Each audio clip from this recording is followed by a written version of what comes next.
우리 주님을 목자 삼고 살 때 그때만이 우리가 부족함이 없는 줄 믿습니다. 우리 주님만 목자 삼고 사시는 여러분들의 삶이 되시기 바랍니다. 우리 옆 사람들과 이렇게 인사하겠습니다. 우리는 모두 사명자입니다.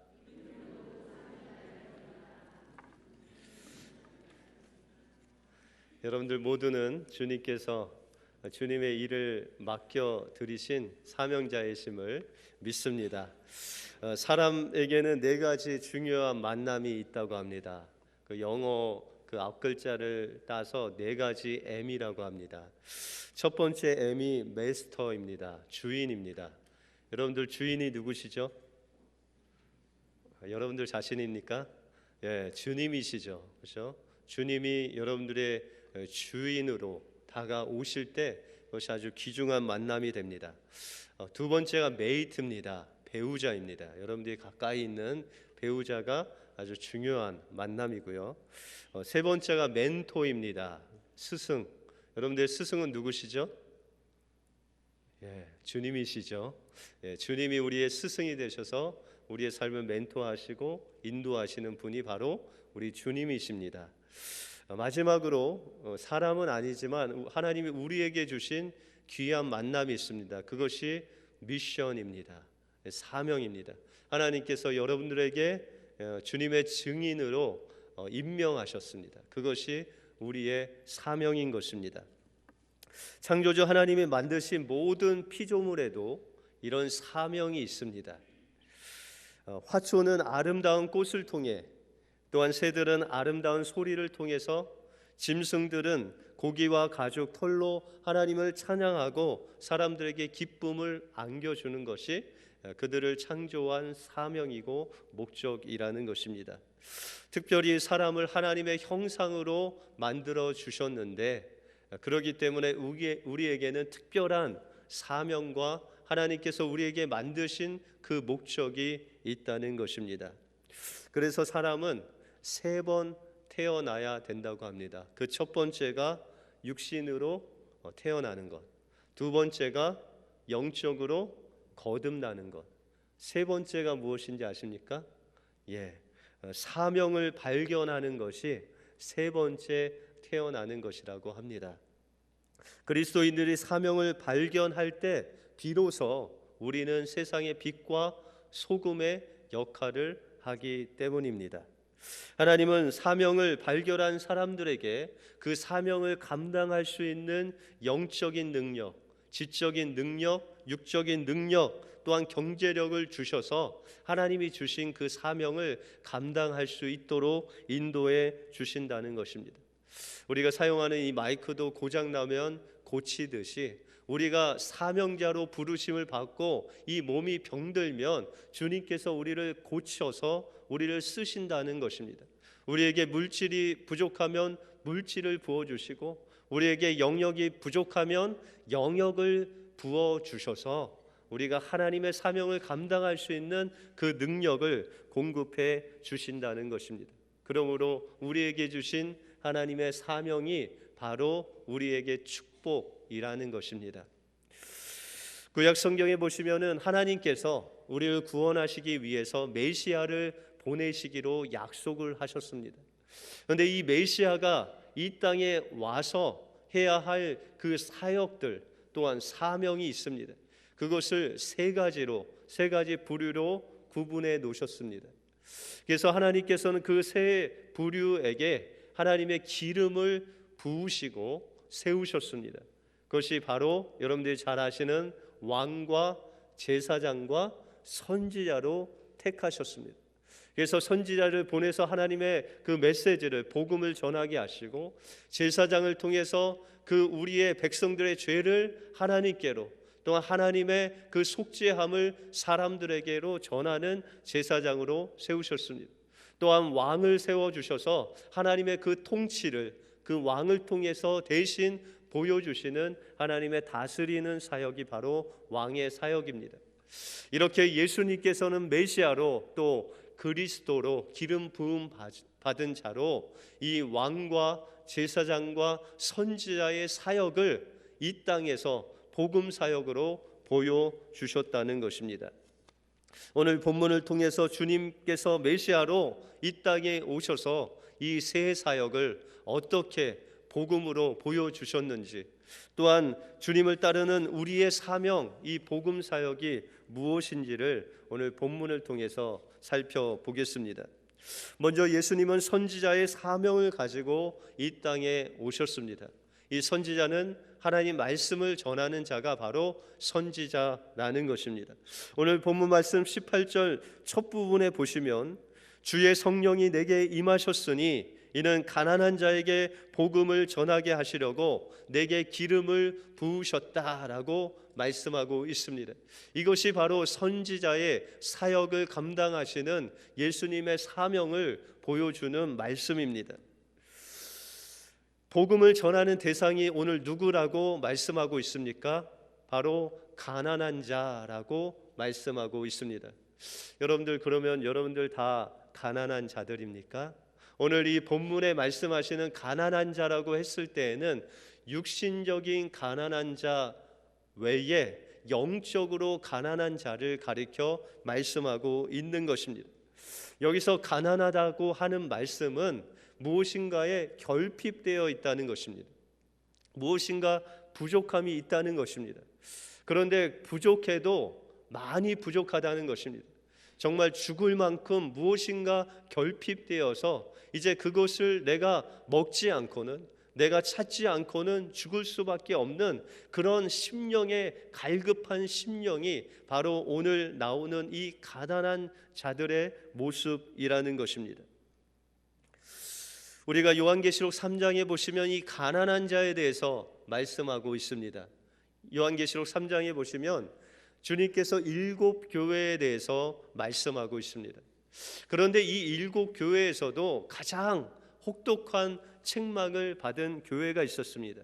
그 교회가 바로 라오디게아 교회였습니다. 이 라오디게아 교회는 육신으로 말하자면 아주 부자였습니다. 왜냐하면 그 지역에 이 안약을 만드는 재료가 나는 그런 지역이기 때문에 그 안약을 팔아서 모두 부자가 되어 있었습니다. 다시 말해서 육신적으로는 아주 풍요롭게 사는 그런 부자들이었다는 것입니다. 그러나 주님께서 주님의 눈을 보실 때에는 그들이 육신적으로는 풍요로웠지만 그의 심령은 가난한 자가 되었다고 그렇게 말씀하고 있습니다.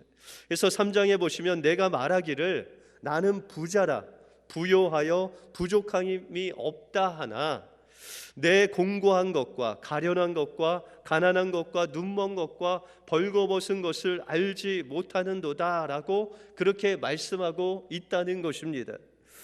물질적으로 풍요한 거 좋습니다. 그러나 이 물질적인 풍요와 함께 영적인 풍요가 뒤따르지 아니하면 그 심령은 가난할 수밖에 없다는 것입니다. 주님께서는 그들을 가리켜서 너희는 가난한 자고 헐벗은 자고 눈먼 자고 벌거벗은 자라라고 그렇게 말씀하고 있다는 것입니다. 물질이 아무리 많아도 예수 그리스도가 없는 인생은 가난한 심령이고 헐벗은 심령이고 벌거벗은 심령이라고 주님은 말씀하고 있는 것입니다. 더욱 마음이 무너지는 것은 그 영혼이 자신이 그렇게 헐벗고 보지 못하고 벌거벗은 심령인 것을 모르고 살고 있다는 것입니다. 그들은 스스로 나는 부자라, 나는 부요해서 부족한 것이 없다고 고백하는 그 라오디게아 사람들의 모습을 보면서 주님께서는 말씀하시기를 내가 너희를 권하노니 내게서 불로 연단한 금을 사서 부요하게 하고 흰옷을 사서 입어 벌거벗은 수치를 보이지 않게 하고 안약을 사서 눈에 발라 보게 하라고 말씀하고 있습니다. 그들에게 부족한 것이 있었는데 그들은 연단한 금이 없었고 주님이 없었고 옷을 입지 않았고 또한 눈이 멀어 소경된 인생들이었다는 것입니다. 그런데 주님께서는 그들에게 초청의 메시지를 보내고 있습니다. 누구에게서 이런 것을 사라고 말씀하고 있습니까? 오늘 요한계시록 본문에 보면 내게서 예수 그리스도에게서 사라고 말씀하고 있다는 것입니다. 그러면 어떻게 우리가 주님께 나와서 그 모든 것을 살 수 있겠습니까? 그것은 예수님을 마음속에 영접하라는 것입니다. 요한계시록 3장 20절에 보면 볼지어다 내가 문 밖에 서서 두드리노니 누구든지 내 음성을 듣고 문을 열면 내가 그에게로 들어가 그와 더불어 먹고 그는 나로 더불어 먹으리라 라고 말씀하고 있다는 것입니다. 라오디게아 교회는 교회라는 이름을 가져도 예수 그리스도께서 그 안에 없으셨다는 것입니다. 그래서 교회 밖에서 주님께서 문을 두드리면서 내가 나와 더불어 문을 열면 내가 너에게로 들어가서 너와 더불어 먹고 마시고 너는 나와 함께 살리라고 말씀하고 있다는 것입니다. 우리의 문만 열면 주님께서는 불로 연단한 금을 우리에게 베푸시고 우리에게 흰옷과 안약을 주셔서 우리를 옷 입혀 주시고 구원의 옷으로 옷 입혀 주실 뿐만 아니라 눈먼 우리의 영적인 그 눈을 열어주셔서 주님을 보게 해 주신다고 말씀해 주신다는 것입니다. 바로 이것이 복음인 것입니다. 예수님께서 이 땅에 찾아오셔서 우리에게 마음문을 열고 주님만 영접하면 주님의 그 영원한 생명을 누릴 수 있다고 말씀하신 것이 바로 주님께서 선지자로 이 땅에 오셔서 전하신 복음의 핵심이라는 것입니다.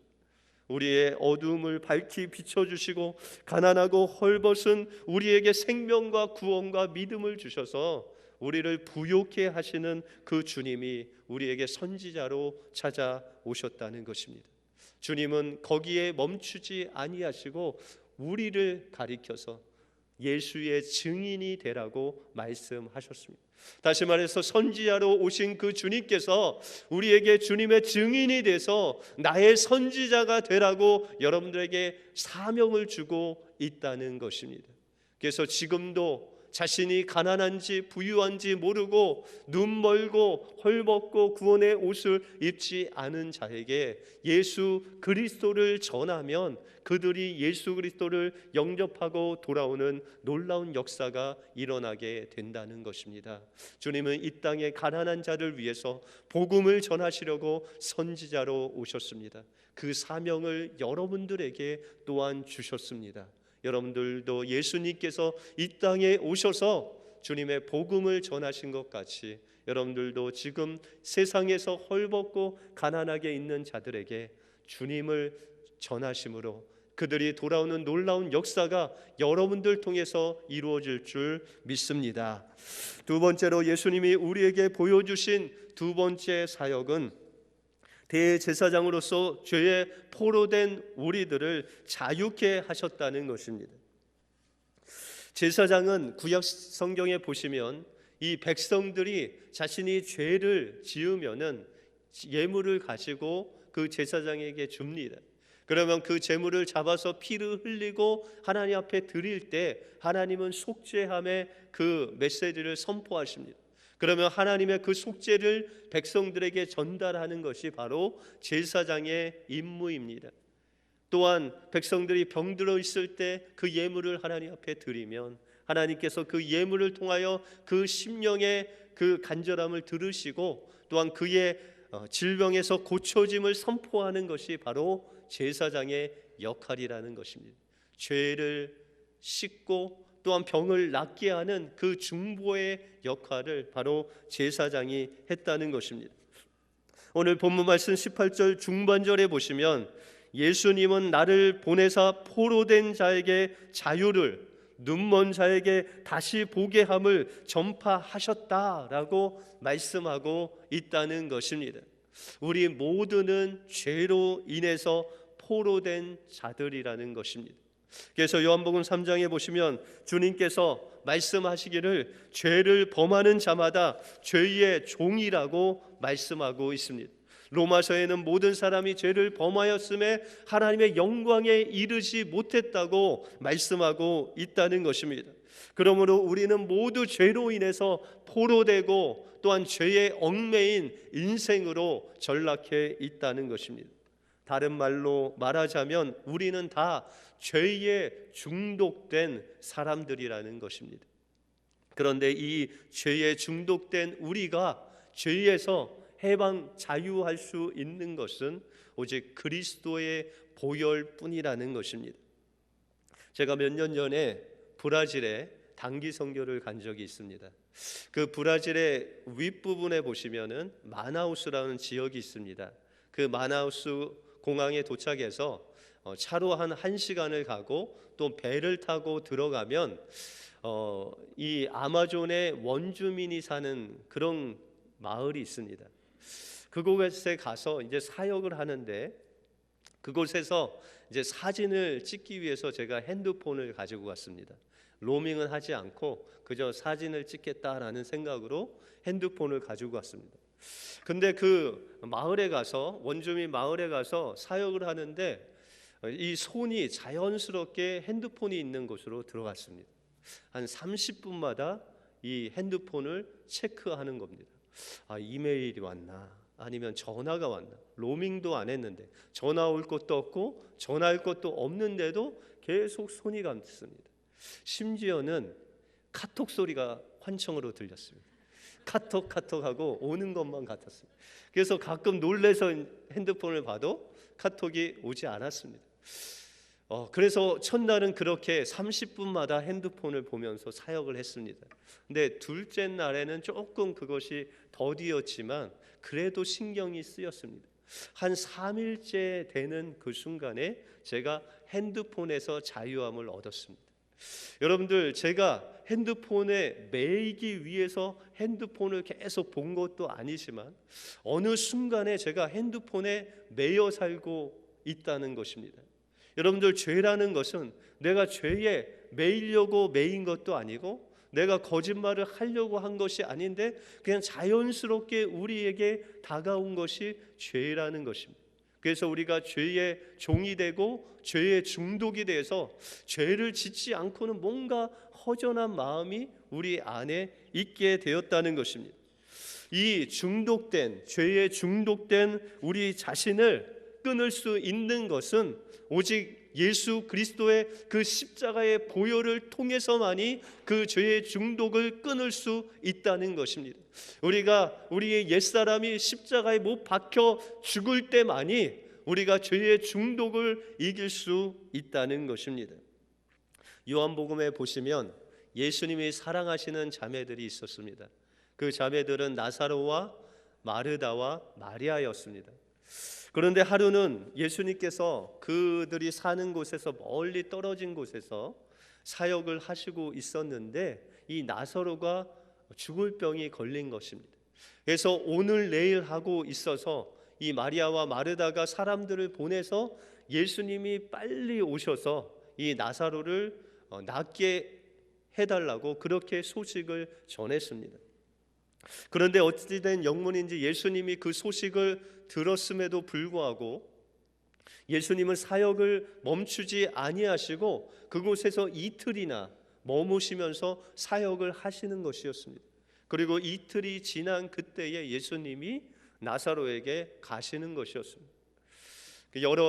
한 이틀 정도의 길을 걸려서 나사로에게 도착했을 때는 이미 나사로는 죽어 있었습니다. 죽은 지 벌써 나흘이나 되었다고 성경은 말씀하고 있습니다. 이 나사로가 죽음을 통해서 마리아와 마르다는 예수님을 원망하듯이 예수님이 빨리 이곳에 오셨더라면 제 오라비 나사로가 죽지 않았을 것을 예수님 왜 이렇게 늦게 왔냐는 그 원망이 있었습니다. 그러나 예수님께서 그들에게 말씀하시기를 나사로가 죽지 아니했다, 다시 살리라 라고 말씀하시는 것이었습니다. 그러면서 예수님께서는 나사로가 묻힌 그 유대인들의 그 동굴에 있는 무덤에 가셔서 그 돌을 움직여 놓으시고 주님께서 명령을 하시고 있는 것입니다. 주님께서는 큰 소리로 나사로야 나오라 라고 외치는 것이었습니다.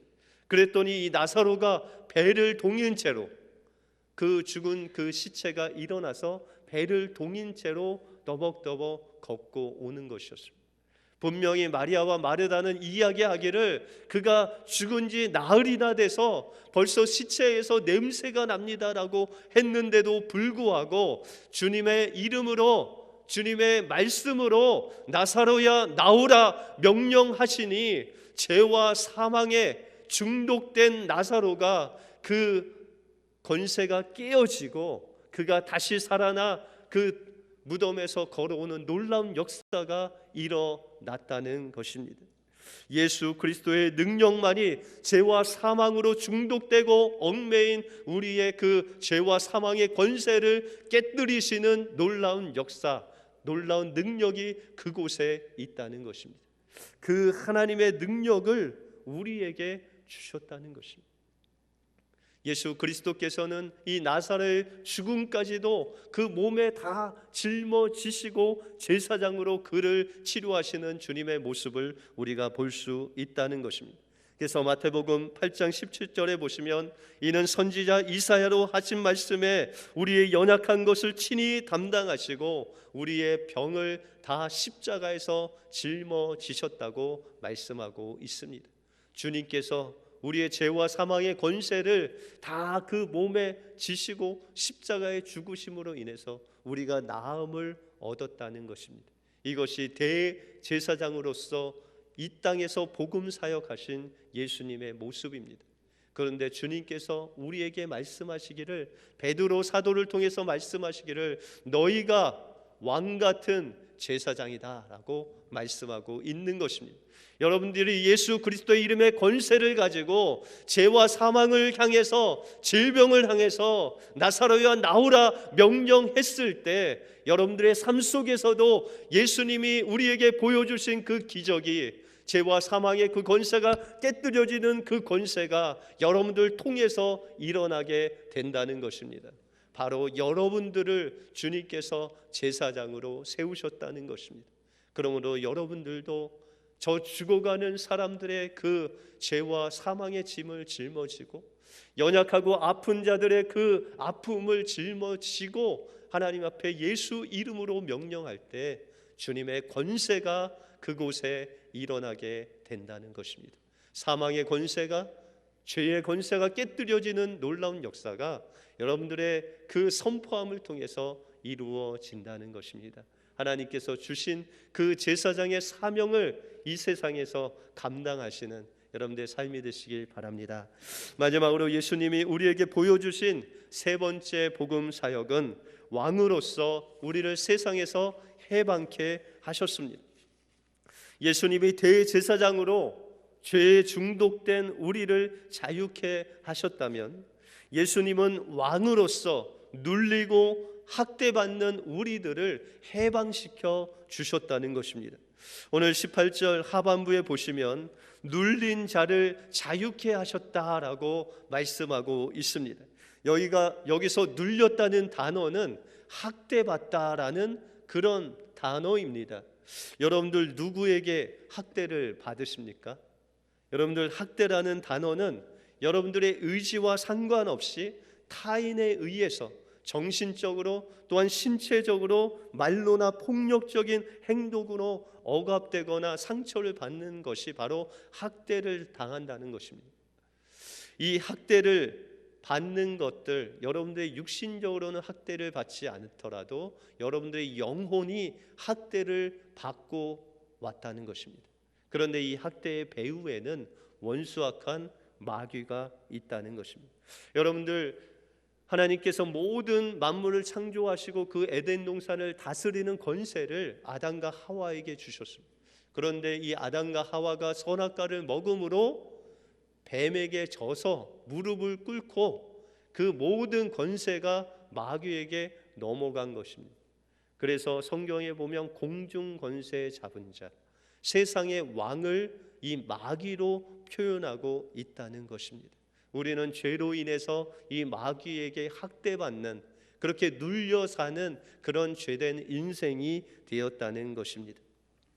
구약성경 출애굽기 1장에 보시면 이스라엘 백성들을 통해서 이 마귀가 어떻게 그들을 학대하고 있는지를 보여주고 있습니다. 이 이스라엘 백성들이 가나안 땅에서 애굽으로 간 후에 그들은 그곳에서 아주 번성했습니다. 70명의 가족들이 갔지만 이제는 장정만 한 60만이 넘는 그런 나라가 되었었습니다. 그런데 그들은 그렇게 당당하게 나라로 살지 못하고 이 애굽 바로 왕의 종으로서, 노예로서 날마다 그 바로 왕의 성을 건축하는데 노동을 착취당했습니다. 그래서 몸이 아파서 일을 못하고 쓰러지면 병원에 실려가는 것이 아니라 책직으로 맞고, 무엇인가 불만을 토로해도 책직으로 맞는 그런 인생들이 되었습니다. 바로 학대를 받은 것입니다. 하나님께서는 이렇게 학대받는 이스라엘 백성들을 그냥 내버려 두시지 아니하시고 모세를 통해서 그들을 구원하시려고 재앙을 보내주십니다. 이 재앙을 통해서 모세는 바로에게 말하기를, 우리가 이제 하나님을 섬기기 위해서 광야로 가서 하나님 앞에 예배해야 되겠다라고 그렇게 이야기합니다. 그런데 하나님께 예배한다고 하니 이 바로는 더욱더 일을 중하게 주었습니다. 집을 주어서 벽돌을 만드는데 이제 집도 주지 않고 너희가 스스로 집을 주어서 벽돌을 만들라고 그렇게 이야기합니다. 그리고 그들이 하나님께서 계속 재앙을 내리실 때 그는 하나님 말씀에 순종하는 듯 합니다. 그러나 조건을 답니다. 너희가 이 어린 아이들, 짐승들은 다 놔두고 남자만 가서 하나님께 예배 드려라 라고 그렇게 이야기합니다. 그러나 하나님의 재앙이 심해지면 심해질수록 이제 바로가 이 이스라엘 백성들 놔주게 됩니다. 급기야 10가지 재앙, 10번째 재앙인 그 초태생의 죽음을 통해서 바로의 장자도 죽고 이스라엘 모든 사람들의 장자가 죽자 그들이 이제 이스라엘을 놔둡니다. 그래, 이제는 너는 가서 광야에서 예배 드리라고 그렇게 이야기합니다. 여러분들, 영적으로 이 죄에 포로되고 학대된 그 우리가 그 학대된 마귀에서 해방받을 수 있는 것은 죄와 사망의 권세를 깨뜨신 그 십자가와 부활을 통해서, 그 부활의 권세를 통해서 죄와 사망의 그 학대 속에 있는 우리가 자유함을 얻을 수 있다는 것입니다. 우리는 때때로 이스라엘 같은 경험을 합니다. 우리가 하나님께로 가까이 가려고 하면 우리 경제적인 어려움이 올 때가 있습니다. 가정적인 어려움이 올 수 있습니다.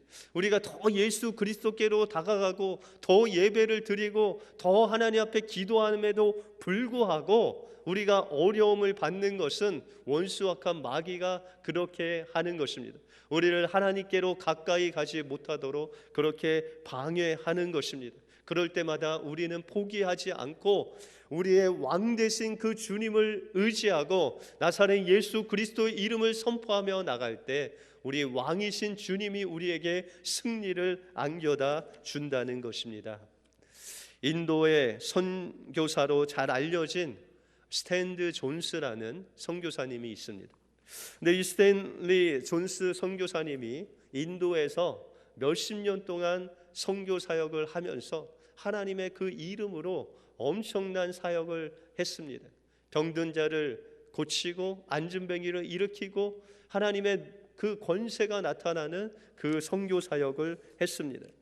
그런데 불행하게도 이 스탠리 존슨 선교사님이 69살이 되던 해에 뇌졸중으로 쓰러지게 되었습니다. 병원에 입원해서 치료를 받는데 의사들이 이렇게 다들 이야기합니다. 나이가 고령이고 뇌혈관이 터졌기 때문에 이 사람은 다시 일어나지 못할 것이다 라고 그렇게 이야기했습니다. 그러나 하나님의 은혜 가운데 이 스탠리 존스 선교사님이 말을 하게 되고 움직일 수 있었습니다. 그래서 이 선교사님이 누워있는 그 병실에 드나드는 그 간호사와 의사가 선교사님께 인사를 할 때 이 선교사님 그들에게 그렇게 이야기했습니다. 당신들이 나에게 인사를 할 때는 안녕하세요, 좀 오늘 어떻습니까? 이렇게 인사하지 말고 스탠리 존슨 나사렛 예수 이름으로 명하노니 일어나라 이렇게 인사해 달라고 이야기했습니다. 그래서 오는 간호사도 스탠리 존슨 나사렛 예수 이름으로 명하노니 일어나라 이렇게 인사를 하고, 의사가 찾아와도 스테인 존스 나사렛 예수 이름으로 명하노니 일어나라 라고 그렇게 계속 인사를 했습니다. 그런데 하나님의 기적이 일어났습니다. 스테인리 존스 목사님이 완전히 회복되었습니다.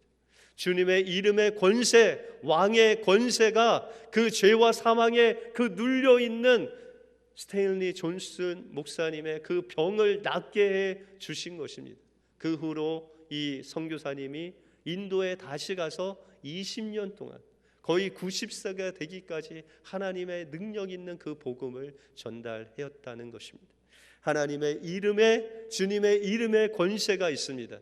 죄와 사망에 학대되고 눌린 우리를 해방할 수 있는 이름이 왕이신 이름이신 예수 그리스도라는 것입니다. 그 이름으로 명령할 때 질병을 떠나가고 죄와 사망의 권세가 깨뜨려지는 왕의 권세가 우리에게 일어나는 것입니다.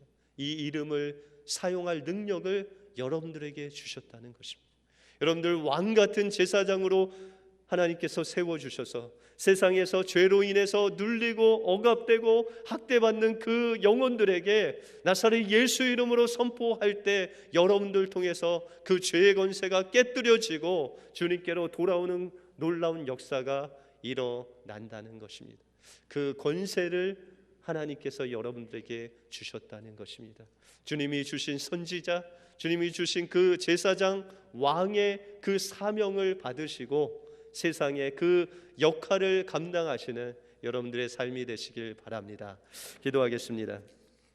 하나님 감사합니다. 오늘도 살아계셔서 우리와 함께해 주실 뿐만 아니라 우리에게 선지자와 제사장과 왕의 권세를 주셔서 나사렛 예수 이름으로 명령할 때마다 죄와 사망의 권세가 무너지고 질병이 떠나가고 죄의 중독증이 해결되는 놀라운 능력을 우리에게 주신 것 감사합니다. 우리가 한 영혼 한 영혼에게 하나님의 그 권세를 가지고 주님의 이름을 가지고 그 영혼에게 복음을 전함으로 그 가난한 심령이 주님께로 돌아오는 놀라운 역사가 일어날 수 있도록 인도하여 주시옵소서. 모든 것 주님께 감사드리오며 예수 그리스도 이름으로 기도하옵나이다.